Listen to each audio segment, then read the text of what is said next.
LG전자의 새로운 시도, 과연 이번엔 성공할 수 있을까요?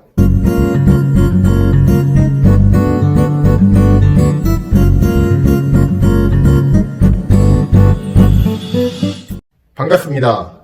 IT와 반도체 이슈를 정리해드리는 경제 전문 채널 경제를 말하다입니다. LG전자의 새로운 스마트폰 라인업 벨벳의 렌더링이 공개가 되었습니다. 벨벳의 디자인은 세련되고 이제까지 LG폰의 이미지와는 매우 다른 것이어서 많은 사람들의 주목을 받는 중입니다. 사실 LG폰이 이렇게 뉴스 헤드라인까지 올라가면서 관심을 끌었던 적도 드물었던 것 같습니다. V50이 시도했던 듀얼 스크린이 의외의 흥행에 성공하면서 잠시 관심을 받았던 것을 제외하면 글로벌 스마트폰 시장뿐만 아니라 국민들의 관심에서까지 멀어져 버린 비운의 폰이 바로 LG 스마트폰이 아닐까 생각이 듭니다. 그런데 이번에는 뭔가 반응이 심상치가 않습니다.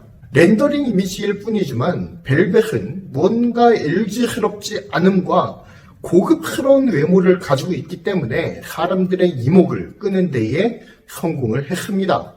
이번 벨벳에서 LG전자는 보면 볼수록 만지고 싶은 디자인을 강조했다고 합니다.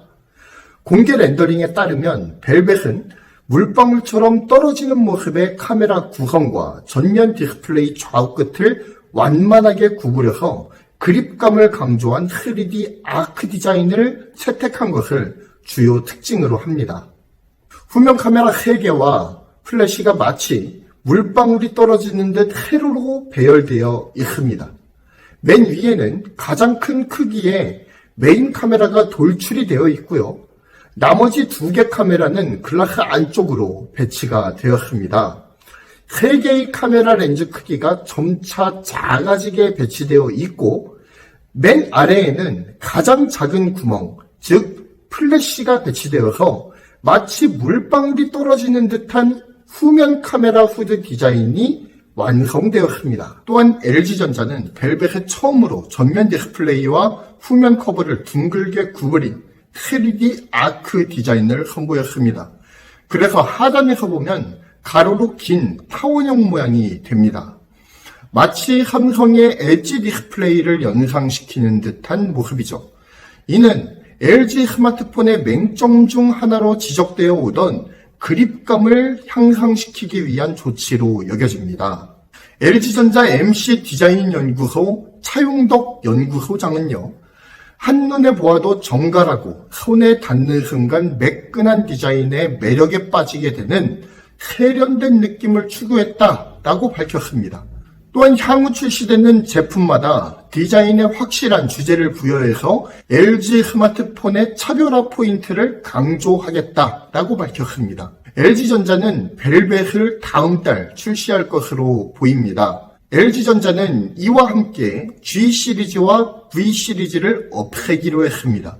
그러면서 브랜드 정책 또한 변경하기로 결정을 했습니다. 대신 제품이 출시될 때마다 고유의 특성에 맞게 브랜딩을 달리하겠다라고 합니다. 스마트폰의 이름에서부터 제품 특성을 직관적으로 표현해 소비자가 제품을 더 쉽게 이해하고 친숙하게 느끼도록 하겠다라고 하는 취지입니다. LG전자는 과거의 흥행에 성공했었던 초콜릿폰, 프라다폰과 같이 제품의 디자인을 강조하고 쉽게 제품을 연상시킬 수 있는 친근하고 직관적인 펜네임을 통해 완전 새로운 브랜딩 정책을 사용할 것으로 보입니다. 이번 벨벳의 디스플레이의 크기는 6.7에서 6.9인치가 될 것으로 예상이 되고요.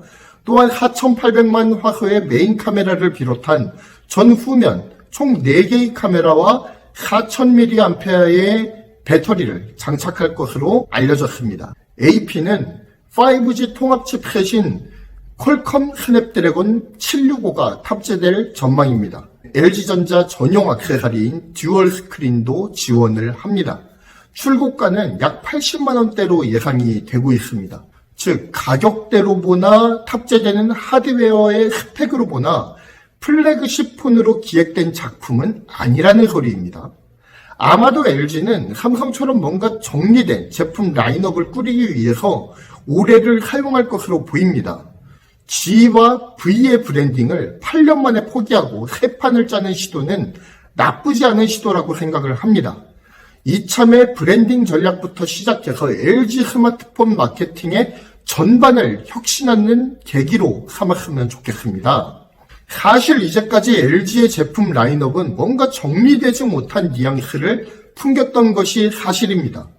삼성에는 인도와 동남아를 겨냥한 저가 라인업인 M, 플래그십에 들어갈 최신 기술들을 시범적으로 넣어보는 매스 프리미엄 라인인 A, 그리고 상반기 플래그십 모델 S, 하반기 플래그십 모델 노트, 그리고 폴더블 라인업. 이렇게 각각의 마케팅 포인트를 확실하게 가진 다양한 라인업이 나름의 정체성을 가지고 입지를 구축하고 있습니다.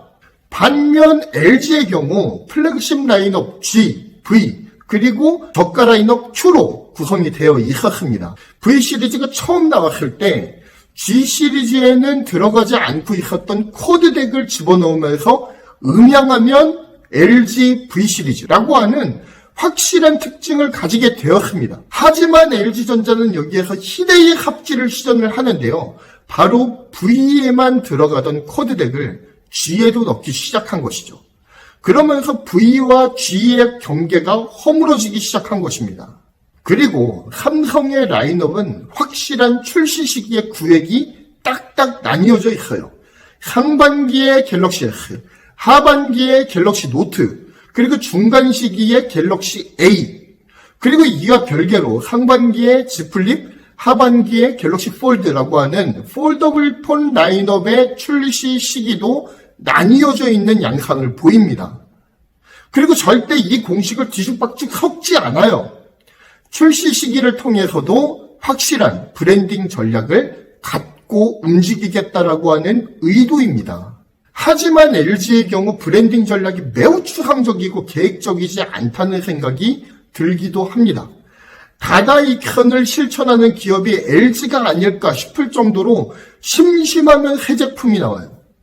특히나 최근에는 V50이 듀얼 스크린과 함께 좋은 반응을 얻자 6개월 만에 파생 모델인 V50S를 내놓습니다. 게다가 더 중요한 거는 G8인데요. G8은 V50과 함께 출시돼 버렸습니다. 그러니 V 시리즈에 대한 추종자들과 G 시리즈에 대한 추종자들이 한데 섞여버렸습니다. 그러면서 어느 폰도 주목받지 못하는 마이너스 시너지가 나오고 만 것이죠. 이렇게 엉망진창이었던 LG전자 스마트폰이 이제는 확실한 제품 라인업의 정리에 들어가고 전략적 접근을 하는 것은 매우 다행이라고 생각을 합니다. 아예 두 플래그십 라인을 모두 정리하고 새 판을 짜는 만큼 이번에는 제대로 된 브랜딩 전략과 마케팅 전략을 잘 짜서 정말로 필승하기를 한번 바라봅니다. 정말 개인적으로 이리저리 짬뽕이 되어버려서 네이밍이 무색해져 버린 V 시리즈와 G 시리즈를 없애기로 한 결정은 잘한 결정이라는 생각이 듭니다. 예를 들어서 갤럭시 S와 노트가 S펜으로 서로를 나누는 구획이 생겼듯 LG가 듀얼 플래그십 스마트폰 전략을 효과적으로 사용하기 위해서는 G와 V를 확실하게 가를 수 있는 마케팅 포인트가 절실하게 필요했습니다. 그렇지만 그러지 못했죠. 그렇기 때문에 G와 V를 통합하든지 아니면은 아싸리 엎어버리고 새로운 판을 짜야 되는 거 아니냐라는 이야기가 심심찮게 나왔던 것이 사실입니다. 그렇지만 이제까지 지지부진하고 있다가 이제서야 LG가 칼을 빼들은 형국인 것이죠. 개인적으로는 G2, 뷰 1, 2, 그리고 V10, V20를 사용했던 LG의 진정한 바로서 G 시리즈와 V 시리즈가 역사의 뒤안길로 사라지는 것이 매우 아쉽습니다. 그렇지만 그래도 이것이 LG 스마트폰 사업의 회생을 위한 고육책이란 것을 알기 때문에 아픈 가슴을 부여잡고 추억 속으로 G와 V를 떠나보내렵니다. 이번 LG의 매스 프리미엄 라인 벨벳의 전략이 주요해서 다시 한번 LG 스마트폰이 날아오르길 기대에 마지 않습니다. 이상 경제 전문 채널 경제를 말하다였습니다. 본 정보가 유익하셨다면 구독과 좋아요 그리고 알림 설정 꼭 부탁드리겠습니다.